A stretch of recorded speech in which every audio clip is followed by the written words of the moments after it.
a fantastical old castle like one out of a fairy tale. It's still a very popular tourist spot today, but in medieval Europe, people actually lived in these castles. Glamorous balls, gorgeous meals, a carefree and splendid life. It's not uncommon for people to dream of time traveling just once to live in a castle from that era. Life in a medieval European castle, something everyone longs for. However, the reality was far from our ideals. In Europe over 500 years ago, castles were filled with common sense we can't even imagine. Let's embark on a journey to secretly peek into the mysterious life in a castle. We now invite you to a wondrous and fascinating medieval European castle. Let's look at some slightly niche history that textbooks won't teach you. The time is medieval Europe. A castle is visible on a mountaintop. What a majestic appearance! I'd like to say let's go inside right away, but before we do, there's something I need to tell you about the castles of that time. Unlike royal palaces, medieval European castles also served as military facilities. In the early Middle Ages, there were wooden castles, but by the mid-Middle Ages, sturdier stone walls became mainstream. The fortress-like appearance makes sense. And castles that also served as military facilities were, of course, built with a focus on defense. Therefore, they were built not in convenient city centers, but on mountains or cliffs at the edge of the territory, and because they were made of stone, they were said to be freezing cold in winter. It's a slightly different image from the fantastical castles we imagine, isn't it? But inside the castle, it's filled with even more surprising things. Well then, if you'll excuse me, let's take a peek at life in the castle. The one meeting with several officials is the lord of this castle.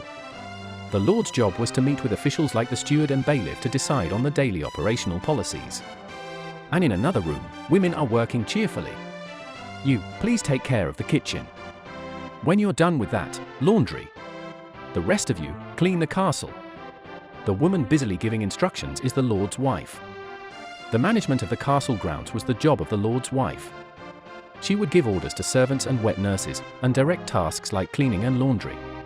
In this way, in medieval Europe, the lord handled external affairs, and his wife handled the internal affairs of the castle, dividing the roles to manage the castle. And the people living in the castle were not just the lord and his family. The servants also lived with them.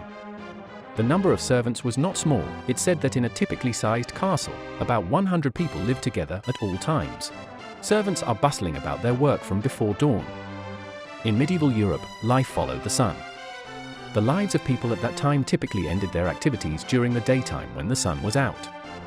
The reason was that the lighting at the time was not electric but all provided by candlesticks and candles, so light was scarce.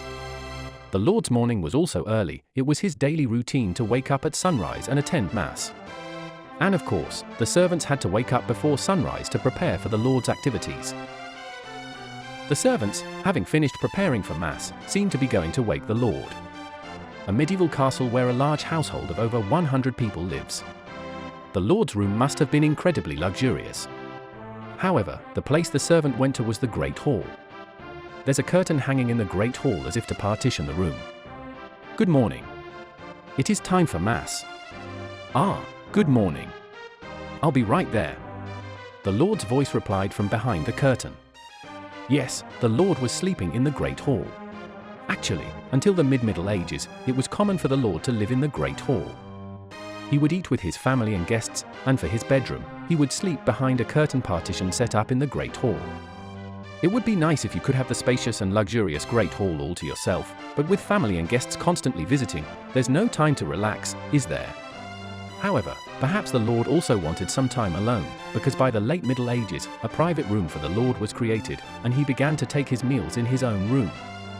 And the gorgeous Great Hall was used less frequently and became the servant's bedroom. And here, let's touch a little on the meals in the castle. In the era when the Lord, his family, and the servants gathered in the Great Hall to eat together. It's a matter of course, but the meals for the Lord and the servants were different. The Lord's menu consisted of luxurious meat dishes using what was available at the time, while the servants' menu was mainly the Lord's leftovers. Some of you might think that leftovers are terrible. However, even though they were leftovers, the Lord ate very precious things, so it can be said that the servants ate better than the common people. Also, besides this, the contents and manners of meals at that time are actually very interesting. Talking about the food culture of that time in this video would make it too long, so we've explained that in detail in another video. If you are interested, please take a look. Next, let's look at the interior of the castle. The walls are adorned with lovely paintings and beautiful mirrors. Oh, there are even carpets on display. This carpet was recently ordered from a merchant in the domain. I like it. If you find any more good items, let me know. As you wish. Good, this will help with the drafts. In the Middle Ages, carpets were very expensive and were not actually meant to be laid on the floor. So, how did they use them?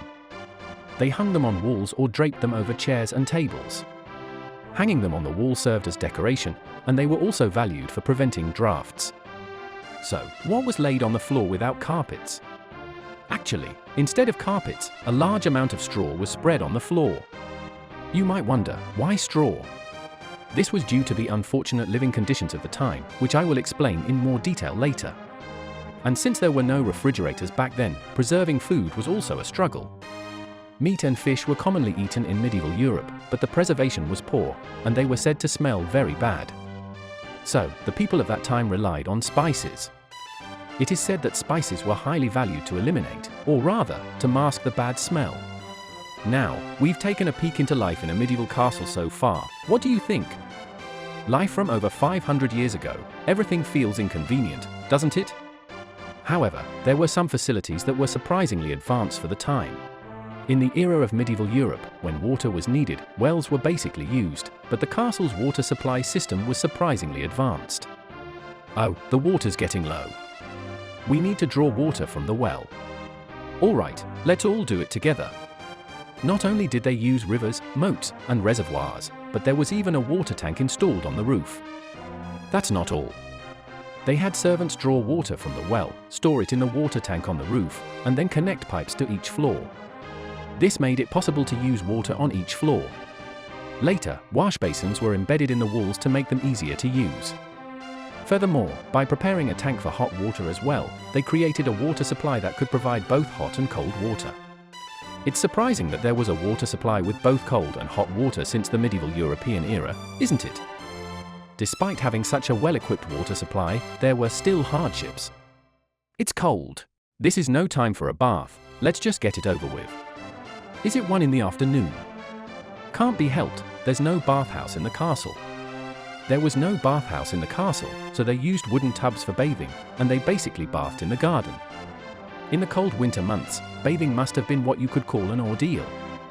So, when it got too cold, they would sometimes bathe by the fireplace. Having to bathe in the freezing garden is just the worst, isn't it? But the unfortunate aspects of a medieval castle don't stop there. There was a place even more unfortunate than the freezing garden bath. That was the toilet. At that time, there were no flush toilets like today. So what did they do? It was a free-flowing toilet where feces and urine were collected in a large room. Moreover, the toilets of that time were like benches with many holes, and there were no walls or partitions. So, while you were doing your business, someone else was doing their business right next to you. Not a shred of privacy, is there? It's unthinkable now, but this was the norm in medieval European castles. And this toilet gave rise to a rather interesting custom. My lord, is it about time to move? Yes, this place has reached its limit. Understood. I will proceed with the preparations immediately. That custom was moving. In medieval Europe, it was uncommon to settle in one castle. It was common to move regularly, such as changing residences with the seasons. What was the purpose of moving? Of course, there was a political reason, to manage and supervise one's own territory. However, there was a major reason for moving in terms of daily life. I'll be leaving this castle until autumn, so take good care of it. Yes, sir. Have a safe trip. Alright, let's start the big toilet cleanup. The reason was waste disposal. At that time, there was no sewage treatment, and since the toilet was a large room where feces and urine were collected, waste would just keep accumulating if they continued to use it. It was necessary to deal with it before the room became full of waste. And for this task, there were people who were absolutely essential. They were the gong farmers, people who cleaned up the waste. In medieval Europe, there was a specialized profession called gong farmers who disposed of waste. They would clean the room filled with feces and urine under the Lord's orders. While this cleaning was being done, the castle residents had to move to another castle or villa. They had the gong farmers clean while they were away, making the castle habitable again.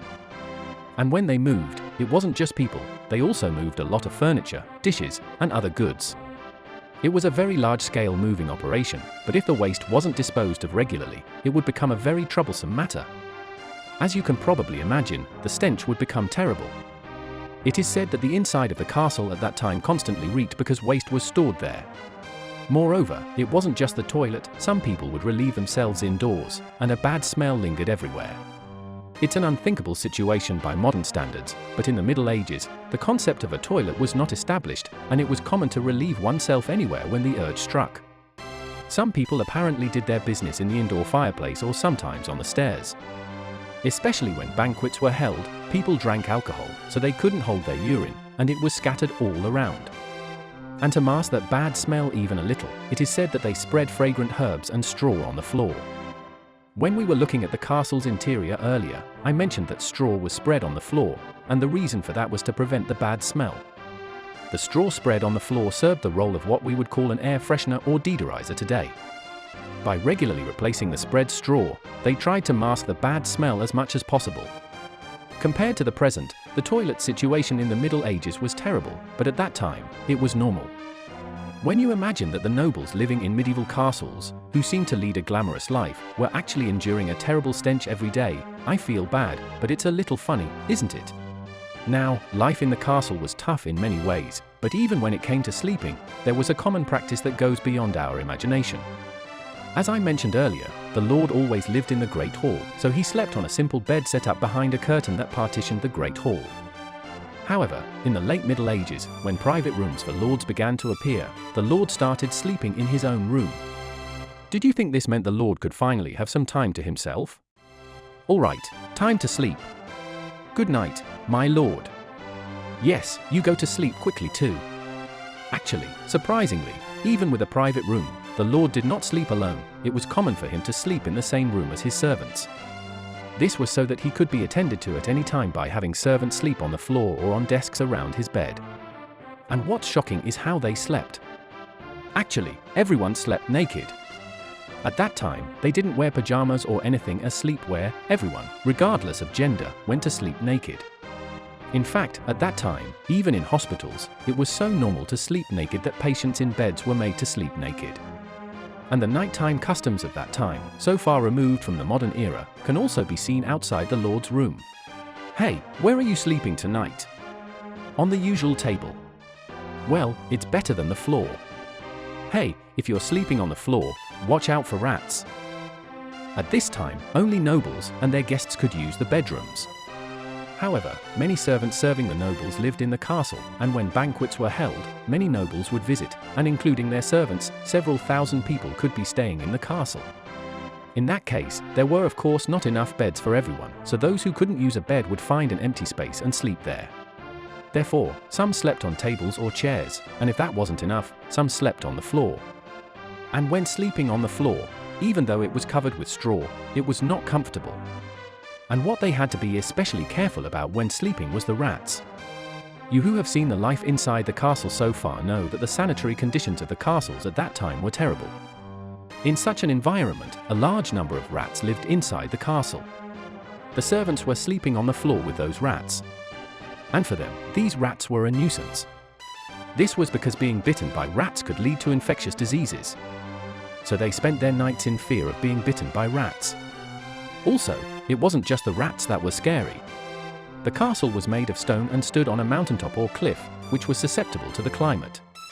So the cold in winter was extraordinary. Therefore, in winter, the area around the fireplace became a popular spot for sleeping, but of course, not everyone could sleep there. Those who couldn't secure a warm place had to sleep shivering in the castle. And when I say shivering while sleeping here, it's not an exaggeration at all. The cold in the castle was so intense that, in the worst cases, it could even lead to death. Thus, the inside of the castle was cold and the sanitary conditions were poor, so it is said that many of the servants were often sickly. Life in a medieval European castle was completely different from what we imagined. Far from being quiet, it was an inferior environment that was freezing cold, reeked of bad smells, had terrible sanitary conditions, and offered no privacy at all. The way they thought about toilets and the rules for sleeping were all things that are unthinkable for us modern people. But if the inhabitants of a medieval European castle were to come to the modern day, they might find it strange to see people lining up for the toilet at a station. They might say something like, if you need to relieve yourself, you can just do it on the stairs. World history is still shrouded in mystery.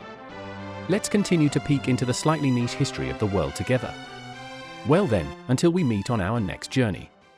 Thank you for watching.